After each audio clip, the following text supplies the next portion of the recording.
par message envoyé. 6h25, on prend le petit-déj avec Hugues Hamelin, avec Delphine Simon, Mathieu Van Overstraten. Mathieu, vous nous parlez BD, c'est votre spécialité. Vous signez des articles sur age-bd.com. Entre les lignes, c'est la première BD dont on parle ce matin. Et c'est déjà un très bel ouvrage, un très bel objet. Oui, en soi. Alors c'est l'adaptation d'un roman.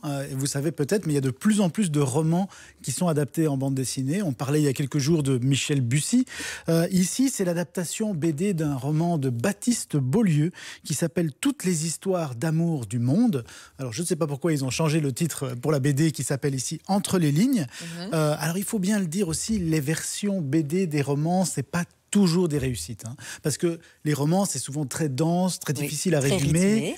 Et on ne retrouve pas toujours ce rythme dans la BD. Ce n'est pas le cas ici, puisque cette adaptation-ci est très réussie, très belle, très émouvante. En même temps, c'est une brique, le bouquin. Oui. Ils ont pris le temps. Et la BD aussi est une brique, c'est 170 pages.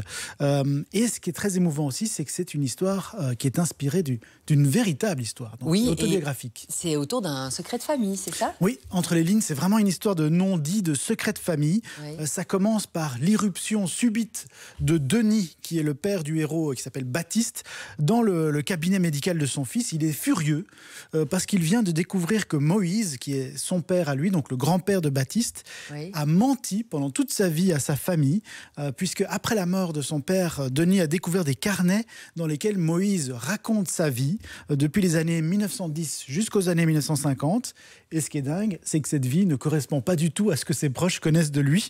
Et ce qui est plus étonnant encore, c'est que Moïse a écrit des dizaines de lettres à une certaine Anne-Lise Schmitt, que personne ne connaît. Il lui a écrit chaque année, tous les 3 avril, pendant donc des dizaines d'années, des lettres, on ne sait pas pourquoi. Et il est tellement énervé d'avoir découvert ça sur son père, le père de Baptiste, qu'il fait un malaise cardiaque dans le cabinet de son fils. Et du coup, son fils, même s'il est en froid avec son père, il dit « Allez, je vais quand même t'aider. » Je ne vais pas te laisser mourir, c'est sympa. Tu es quand même mon père. Bien sûr, il l'aide d'un point de vue médical, mais il va aussi l'aider à mener son enquête pour comprendre qu'est-ce qui s'est passé dans l'enfance de son grand-père et qui est cette fameuse Anne-Lise Schmitt. Et quand on parcourt la BD, il y a des styles différents. On dirait qu'on est dans 2 histoires. Regardez, là, c'est assez classique, style BD, case, bulle. Et puis, on a aussi des choses beaucoup plus... comment dire, pas brouillon, c'est pas le mot, mais moins cadré. Exactement, ça qui est très intéressant dans cette BD, c'est un peu comme les shampoings, c'est 2 en 1.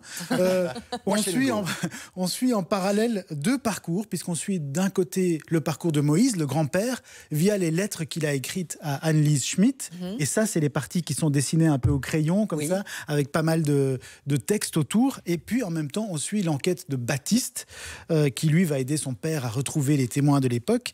Et là, par contre, on est dans un style de bande dessinée plus classique. Alors, ce qui est assez amusant aussi, c'est que, en fait, Baptiste, il va pas vraiment retrouver les témoins de l'époque. Il va le faire croire à son père, mais c'est une manière pour lui d'enfin se rapprocher de son père et d'enfin essayer de un prétexte, se en fait, réconcilier. en quelque sorte. Qu'est-ce qui vous a plu dans cette BD Alors, la première chose qui m'a plu, c'est évidemment son côté très romanesque. Forcément, ça vient d'un roman, mais on traverse quasiment tout le XXe siècle, et notamment toute la période de la Seconde Guerre mondiale, et on se passionne vraiment pour le destin tragique de Moïse, qui va vivre une histoire d'amour très compliquée avec une Allemande en plein pendant la guerre. Donc c'est très intéressant. Et puis, surtout, c'est une magnifique histoire de retrouvailles entre générations, donc entre père, fils, grand-père. Ils avaient beaucoup de mal à se comprendre au début. Franchement, ils étaient en froid, ils ne se comprenaient pas. Et progressivement, au fil du récit, ils vont se rapprocher. Et ça, c'est vraiment une très belle histoire humaine. Et ils vont enfin réussir à atténuer les souffrances terribles que peuvent causer les non-dits, les secrets de famille. Et il y en a dans toutes les familles. Et il y en a dans toutes les familles, forcément. Ah oui, c'est clair. À différents degrés, on est bien d'accord. Entre les lignes, c'est Dominique Mermoux. Un mot sur l'auteur, ils ont déjà travaillé ensemble, Ils ont déjà travaillé avec ensemble. Baptiste Beaulieu, exactement. En fait, Dominique Mermoux, il avait déjà travaillé avec Baptiste Beaulieu sur une bande dessinée qui s'appelait Les 1001 vies des urgences et qui là parlait plutôt du domaine médical et qui était aussi très très réussi. Donc c'est vraiment 2 auteurs qui se sont bien trouvés. Et franchement, cette BD, je pense que c'est quand même un des gros coups de cœur de cette année parce que ça respire la sincérité, ça respire l'amour et peut-être même que ça amènera certains à verser une petite larme à la fin. Avec de l'émotion, donc c'est un package. Tout ça dans un même livre. Allez, on joue par SMS si ça vous dit. Et puis Mathieu nous présente le tout nouveau Titeuf. Il est tout frais, il est tout neuf. Titeuf qui cartonne toujours autant, si ça vous dit. Et puis les